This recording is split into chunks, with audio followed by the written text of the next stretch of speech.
صباح الخير عليكم يا البنات، وش راكم؟ ان شاء الله تكونوا بخير وانتم عم بتشوفوا هذا الفيديو. طبعا مقدمتي لازم تكون مقدمة جزائرية خص نص للشعب الجزائري. اليوم عن جد الشعب الجزائري ممكن ينبسط مني، حرفيا حتفتخروا فيا. حكون رافعة راسكم اليوم. على العموم قبل ما ابلش الفيديو حابة اشكركم عن جد، شكرا كتير الكم لاشتراككم للقناة، لتعليقاتكم الحلوة، لمشاهداتكم للفيديو تاعي، لللايكات. انا مش عارفة اشكركم على شو، يعني مش ملحقة اشكركم لا على التعليقات ولا على اشكركم على اللايكات، مش ملحقة حرفيا. انتو كسرتوا الدنيا عندي، كسرتوها يعني عن جد. يعني حتى كلمة الشكر قليلة عليكم. على العموم، فبما انه عن جد شجعتوني حبيت افرحكم، لانكم عن جد بتستاهلوا. انتوا في فيديو انا نزلته عن الحلويات الجزائرية، فكلكم حكيتولي انه يا فداء الحلويات تاعت المتاجر اللي هي المحلات او المطاعم تختلف عن البيت، فطعمها بيكون مختلف. تمام. فانا قعدت اصفن في حالي هيك، ليش يا فداء ما تتعلمي الحلويات الجزائرية؟ شو ناقصك؟ انت اساسا بتحبي الحلويات، ليش ما تتعلمي؟ فحطيتها في مخي، ضليت اشوف فيديوهات واخذ هيك افكار، فحكيت لازم اتعلم الحلويات الجزائرية مع متابعيني. انا اغلط وانتم بتصلحولي. اكون فار تجارب في القناة، انتم حرين. غلطت لا ما غلطتش، بالعكس حتكونوا مبسوطين مني. فاليوم قررت اني ابلش باول حلو جزائري. يا حذركم شو، مش المقروط، عشان انتوا عارفين اني انا بموت في المقروط. لا، مش المقروط، حلوة الطابع. بما انه هاي الحلوة عن جد من اسهل الحلويات الجزائرية، فقررت اني ادخل فيها هيك، ابلش فيها عشان هيك تعرفوا انتوا السهل شوي شوي بعديها الصعب، بعديها ندخل على الشف. فاهمين كيف؟ فقررت اني اشارك معكم حلوة الطابع. بس قبل ما نبلش الفيديو طبعا حطوا لايك لهذا الفيديو واشتركوا بالقناة واكتبوا لي تعليقات حلوة، وخلونا نبلش الفيديو. واذا انا كنت غلطانة بكم من شغلة صلحوا لي في التعليقات عشان نطور حالنا. تمام، احنا اتفقنا على هذا الاتفاق، فشجعوني. طبعا بما انه انا ما عندي عجانة، فقررت اني احط الاشياء تاعتي في الخلاط. اول اشي حطيت عندي كاسة كاملة من البيض، يعني هلا احنا بمقدار كاسة حنعمل عشان ما تتلخبط المقادير عندكم. فانتوا بدكم تحطوا الصفار البيض مع البيض، يعني هيك زي ما انتوا شايفين في الصورة، وبعديها بتحطوه. تمام، عشان لو انا حكيت لكم مثلا 4 بيضات ممكن تحتاجوا 5 بيضات مش 4 بيضات حسب حجم البيض. تمام، المهم بعديها برضو نفس الاشي حطيت كاسة زيت، ونفس الاشي كمان حطيت كاسة سكر، وحخليهم يختلطوا مع بعض كتير منيح عشان يكون معي خليط متجانس وما يكون في حبيبات السكر، تكون حبيبات السكر كلها دايبة.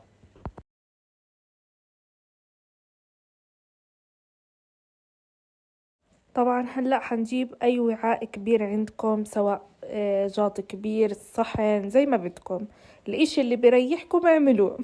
هنحط الخليط اللي ركناه وكتير خلطناه كتير منيح، هنحطه ونبلش بالجد. هلا خلص حنجيب هلا اول كاسة طحين.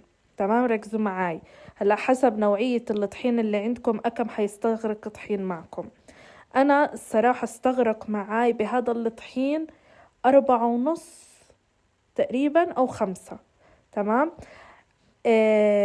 بتوقع مرة ماما عملتها استغرقت معها 6 كاسات، فحسب نوعية الطحين. طبعا ضليت اخلط وبزيد، كل ما اخلط منيح بزيد كاسة طحين. هلا انا خلصت كاسة واحدة، حنضيف كمان كاسة هلا، وكل ما تضيفوا كاسة لازم تخلطوها كتير منيح. لو أنا خلطت مثلا أو حطيت الكاسات فرد مرة بتوقع ما حتكون ظابطة أو ما حتكون العجينة منيحة، فعشان هيك أنا بحط كاسة كاسة عشان يكون كل إشي متجانس.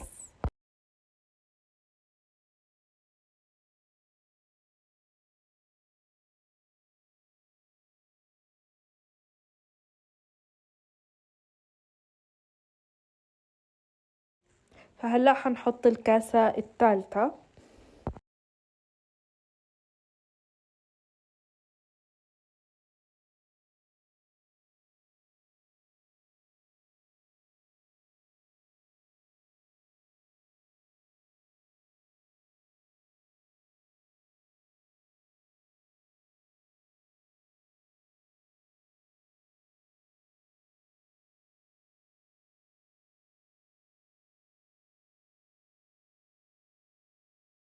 طبعا مع الكاسة الرابعة ححط بيكنج باودر، وهذه أهم شغلة. أنا حطيت كيس بيكنج باودر، ممكن تحطوا كيس أو كيس ونص حسب ما بدكم انتو. تمام. وطبعا في المهمة الصعبة هلأ لازم ماما تعجن خلاص. يعني أنا الصراحة متعودة على العجانة وعلى الدلع، فحكت لماما تعالي حبيبتي خدي لك هذا العجين وعجني لي إياه واعطي لي إياه. المهم هنا حكيت بدي أحط بشر الليمون، الصراحة بيعطي طعم كتير حلو لحلوة الطابع. بتحطوا معلقة صغيرة زي ما بدكم، بس أنا كتير بحبه بحلوة الطابع. وبتقدروا تحطوا بداله برتقال. طبعا نشكر نبع الحنان، هذه الكاسة الخامسة أنا حطيت. المهم نشكر نبع الحنان إنها عجنت بدالي. الصراحة والله أنا ما بحب أعجن، بس معلش سامحوني. تمام سامحوني. المهم شوف العجينة مطراها عن جد. أهم شغلة تتركوها ترتاح بين ربع ساعة لنص ساعة. الصراحة بتفرق معاكم والله، يعني كتير حسيت بفرق. على العموم هلأ منبلش بالتصميم حلوة الطابع. للعلم أنا أول ما بلشت وحطيت المكونات تذكرت إني ناسية القوالب اللي جبتها في الجزائر في بيتنا، فحكيت خليني أكمل بهيك قالب. جبت غطا تاع النسكافيه عشان تعرفوا الحاجة اختراع. ما فيش إنه تحكوا ما عناش وأبصر. إحنا أساسا الفلسطينية بنخترع الإشي من تحت الأرض. المهم فجبت هاي تاعت الغطا تاعت النسكافيه وحكيت أعمل فيها حلوة الطابع. وحبيت الصراحة شكلها. انتوا حكولي ايش رأيكم بالشكل. بس في شكل تاني انا كان معاي، يعني في اساسا كتير طوابع جبتها بس انا نسياها في البيت تاعنا في الجزائر. في طابع على شكل هلال هلأ بتشوفوا شكله، الصراحة كتير عجبني. احكولي بالله ما انا فنانة ولا مش فنانة؟ يعني بيطلع مني ولا لا يا جماعة احكولي. طبعا هيك بتخلص الصينية الأولى. وبرضه بنشكر نبع الحنان بمساعدتها في الطلي تبع البيض هيك على الوجه. انتوا عارفين هذه الأشياء مش لازم نشرحها. على العموم هلأ منبلش في الخبز، واللي هي أهم شغلة عن جد. لما تخبزه تكون الحرارة 180 أنا حطيت، وبعديها أول إشي حطيت تحت وبعدين شغلت من فوق. الصراحة عن جد أجد العجينة بتجنن. فقررت إني أعمل صينية زي ما أنتوا شايفين، حاطة عليها هيك على وجهها سكر وبيض. والعجينة الثانية اللي قررت إني ألونها. أنا شفت فيديو ناس كانوا ملونينها وكتير حبيت، عاملة زي الشراك أتوقع، صح؟ أتوقع اكتبوا لي بالتعليقات. إشي هيك زي المثلث، إشي هيك عندكم انتو في الجزائر. فهذه الصينية خليتها على شكل دائرة، وخليت زي ما هي، ما حطيت عليها ولا إشي على الوجه، وحطيتها بالفرن عشان لما تنخبز بدي أطليها بالألوان. تمام. طبعا زي ما انتوا شايفين هنا عملت الأشكال والألوان زي ما انتوا شايفينها. صراحة حبيت أحط هاي الورقة عليها تعمل شكل. أنا كتير حبيتها وهي هيك ملونة أكتر من وهي عادية. بس ماما طبعا بتحب الطعم القديم، فاهمين كيف؟ أيام سيدي وستي وأجواءها هاي. طبعا ماما قاعدة بتدوق بالخلف الكواليس. أنا بس الدوقان. احكي لي والله تعبت. والله طيبة عن جد ما شاء الله. السكر أهم إشي. لا تاكلها ممتاز عن جد؟ روعة. هذه حلوة الطابع تاع 54. هذا فرجي لهم إياه من جوا. شوفوا كيف والله ما شاء الله. صحة. على قلبك. ماما بتحب حلوة الطبع كتير. والله. ومصدومة بالضبط. إني عملتها. يعني بيطلع مني لما أتعلم بحب حلوياتهم. الحلويات القديمة تبع أيام الثورة الجزائرية اللي هي تشارك المغبر، حلوة الطابع، الغريبية. هاتوا تاع زمان جد. الغريبية يعني. كتير ذكي، نفس غريبيتنا صح؟ مرة لا عملناها لا لا، أتوقع. تاع الجزائر لا يعلى عليها، اسمحي لي جد.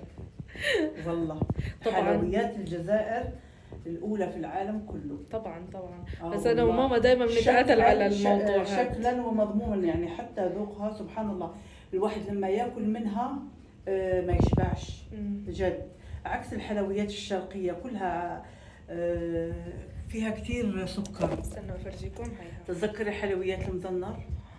احنا بس حكيت رغم لكم هذا كل اشي بنروح فيه نشتريها. كل اشي تاعنا فيه سكر. آه. يعني انا مشكلة حلوياتنا مليانة سكر. عشان هيك انا بدي اتعلم حلوياتكم. بيطلع مني ايه؟ بيطلع مني والله جد الحمد لله.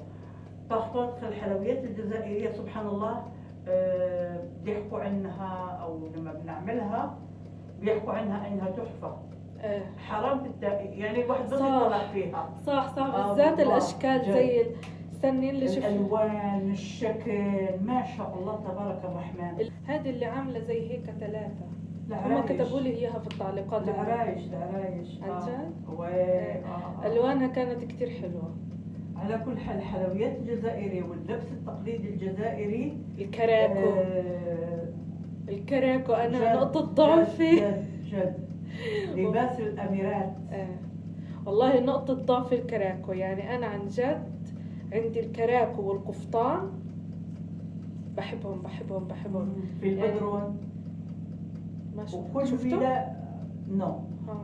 وكل ولاية لها لبس التقليدي الخاص فيها سبحان الله، واكلتها الخاصة، حلوياتها. هذا احلى اشي في الجزائر.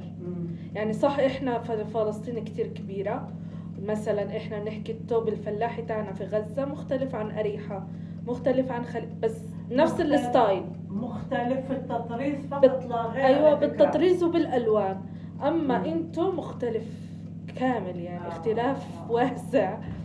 على العموم ان شاء الله يكون عجبكم الفيديو واستمتعتوا معي، واحكوا لي في التعليقات هل انا نجحت بحلوة الطابع ولا لا، واحكوا لي ايش اعمل الحلوة الثانية. والله بالنسبة انك نجحتي، والله نجحتي 10/10.